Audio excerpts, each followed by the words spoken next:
you, Diego. It felt like an eternity that man was pounding at the door. But eventually, he finally continued down the hallway, screaming like a mentally insane person until we could not hear him anymore. I'd say minutes later, though it felt like half an hour given the situation, the dean came back on the loudspeaker explaining the situation, which was surprising for him to do.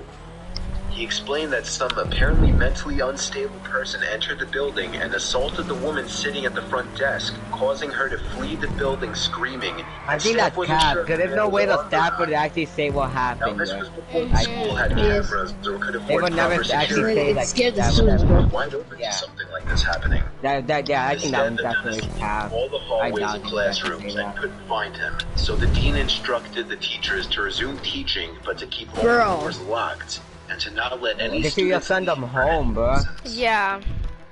The most disturbing part, however, is that one of the janitors working the night shift found the man sleeping in one of the storage closets near the back end of the school.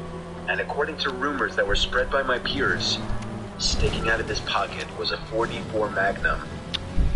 The janitor must have done something stupid to wake him up. For example, leaving the closet door open, because by the time a police officer could arrive on the scene, the man was gone.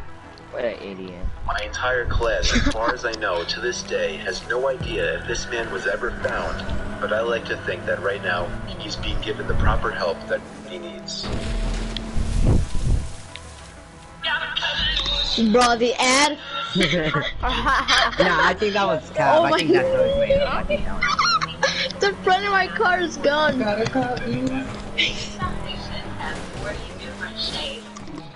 Skip it. I think that's what it made up, to be honest. Story number 2. Is that the clown one? The school has 2 lunch periods. First lunch period is for all 6th graders. Oh, and this some one. 7th Yeah, graders. okay.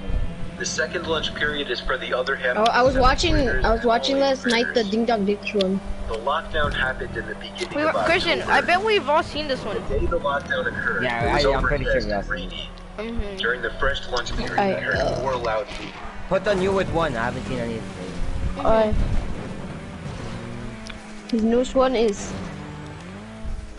Wait, what is it? It's 3 disturbing true Snapchat stories. Oh, Snapchat. That's why I never put my Snapchat maps on, bro.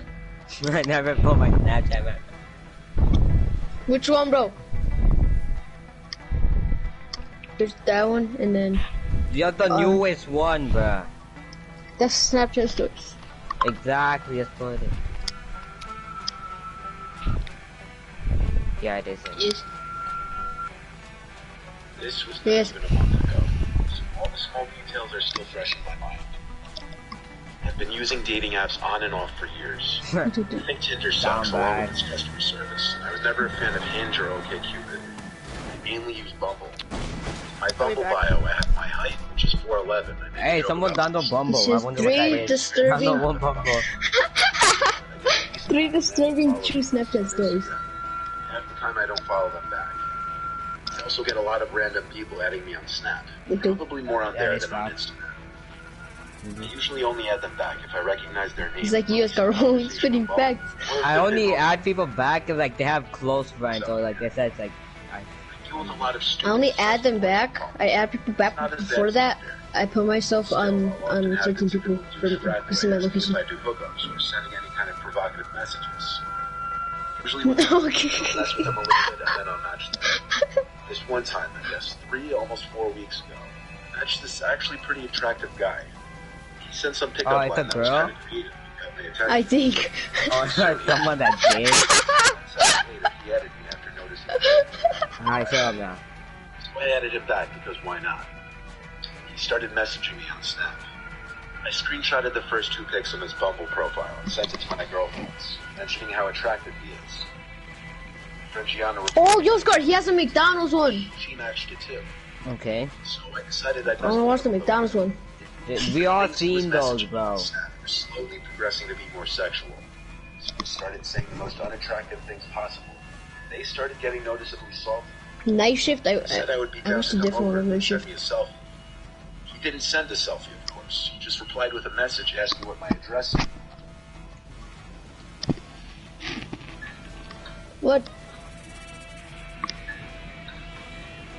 Bro. Why you pause it? I didn't. I got a job as a police officer a few months ago. Did it switch? Yours. Bro, what It did you switched. do? I already seen that video too, bro. I accidentally pressed it. What? Put it back then, bro. Just rewind, bro. You not see the button, Oh! Facebook! bro. You're throwing, bro. Bro, it changed. That was not me. Asking my girls what I should do next. But then I got a notification that the guy screenshotted my Snapchat profile. I immediately blocked him and remembered I had my location on the Snap Map as public. The problem is, the houses in my area are spaced out enough where he could easily identify which house I was in. I panicked, asking my girlfriends what to do. They tried to calm me down, assuring me there was no chance he'd come to my house. They did a good job because they made me realize how ridiculous him coming to my house sounded. That's I true. was watching New Girl on Netflix. You go suck, man. Whoa. It's so weird. I felt my heart jump into my throat. I was home alone, not expecting my parents or siblings, and it was past 10. I turned off my bedroom light and TV screen. I wanted total darkness to give the illusion no one was home. I suddenly got a notification that someone added me on Snap. The username was I'm back. It's Me, Let Me Back. You were The gone? account immediately. 2 minutes later, another account added me on Snap. This one, the username was Outside Your Bro, who House. the hell is breathing in their mic, Screenshotted that bro? and sent it to my friends. Yes, Diego. Tears. This guy just went on a 2-mile run. Yeah, you're really so loud. During that time, I was texting friends and family, but ignoring all their phone calls because I was so paranoid that I'd be heard from outside. Finally, I got another dreaded notification from Snap, saying someone added me. This time the username said, "I'm looking right at you." I turned to the window naturally. That's every cap. There's no way he made a username that quick, bro. A cap. You know he's making them that quick. Just like, I looked some- and saw him I looking don't into know. my room. This disgusting, yeah, unless he's smiling not a man. human. I'm sure my face turned completely ghostly white as I looked at him. I ran out of the entire house, screaming at the top of my lungs down the street. That's so Two neighbors stupid. came outside in response. I basically ran into one of their arms, crying for help. The neighbor called the police for me. The man was not found in or around the house. I somehow had to gather the courage to go back into that house and stay there for the night. Locked myself in my parents' room since it's the only bedroom upstairs with a lock. I prayed I'd be able to fall asleep.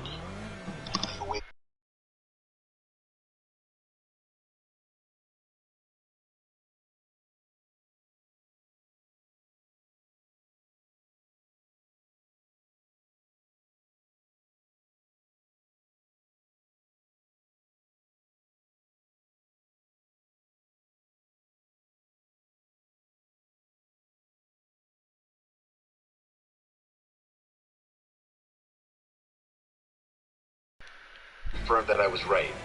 I wasn't just hearing things. Footsteps walked away from the door quickly. I heard them go down the stairs. Eventually I heard the front storm door slam shut. Cops arrived shortly. The same cops had returned. This time they wouldn't allow me to sleep there the rest of the night. I called my friend Gianna, who No, was I still said awake. okay, like I don't give She a said shit. I could come sleep over for the rest of the weekend. Police escorted me there after I locked up my house. I'm grateful I didn't fall asleep that night, because I wouldn't have heard those tiny footsteps outside my room. I might not have called the cops in time. Ah! Ooh, been trolled. Whoa! Another ad. Sending you to premium. Help students reach their educational goals. To Brian, just a fingertip away. I think that story's cap too. Yeah, the story How do I quit this race? just froze on me.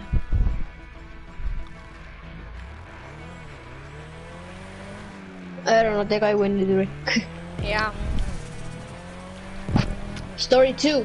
Oh!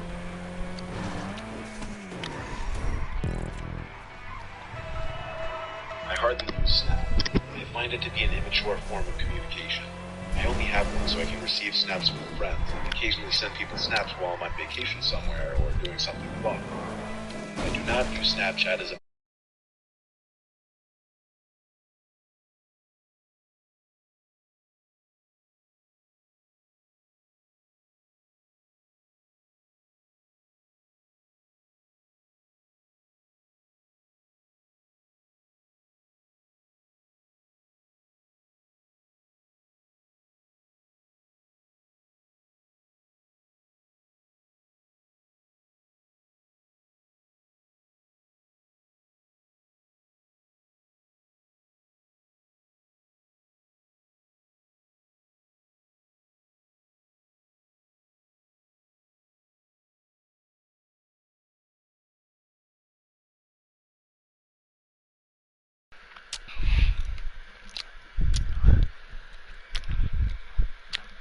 Slenderman.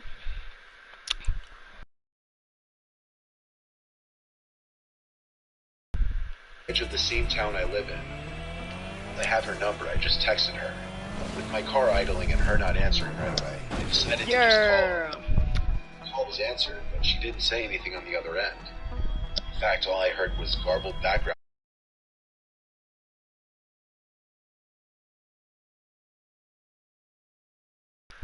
Wherever her phone had been. Oh, 5-5. I listened for a little while. Eventually I started hearing a man's voice in the background. He screamed hello 2 more times into the phone. Hey, by the way, I was kidding you on that Girl helped me before the call was hung up. I didn't know what to make of all of that. I texted her 1 more time, what's going on? Minutes later, I got a text back saying, come in, I just opened the front door. I looked at the house. Sure enough, the front door was left open now. Alright, Christian, I want to quit this race. I already won. I opened it immediately. Yeah, how do I quit? That's what I'm saying. I don't know, you have to wait, Diego. I'm about to finish it. Okay, just finish it. I'm Wasn't right here. I wasn't going in that house. I called 911 and reported a possible kidnapping situation. In the meantime, while waiting for the cops, I texted back the number saying 1 second I'm on a phone call, but I'll come right in. There was no answer. In fact, the next time I looked at the front door of the house, it was closed now. I was worried that what I was imagining was coming true.